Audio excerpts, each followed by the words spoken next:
All right, it's Mr. Whipple. We're doing Unit 10 here, and we're going to talk about the Battle of New Orleans. The Treaty of Ghent was signed in Belgium, and the War of 1812 was officially over. But in 1812, news didn't travel as fast as it does today.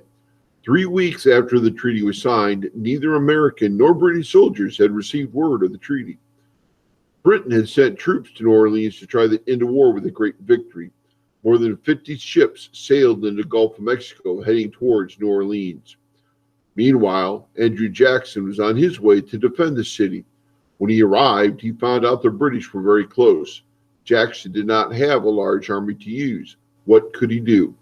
He declared martial law, which means that every weapon and every able-bodied man in the city was required to come defend it. Jackson ended up with an army of over 4,000 men.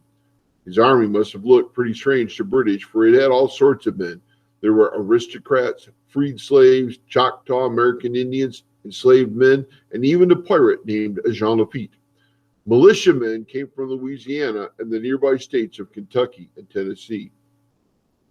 This hastily thrown together group had to fight a well-trained British army of around 8,000. Just like in the Revolutionary War, it looked like the Americans were outgunned and outtrained. This time, the Americans had Andrew Jackson. He directed some of the enslaved people to dig a mile-long defensive trench. They used the dirt from the trench to build a protective wall called a rampart. The fighting began on January 8, 1815.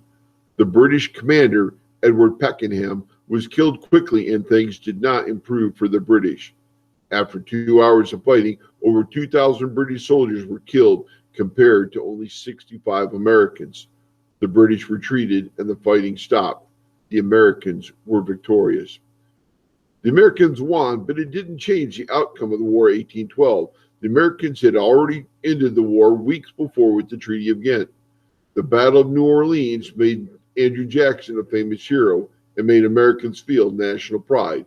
This would help Andrew Jackson become president years later in 1828.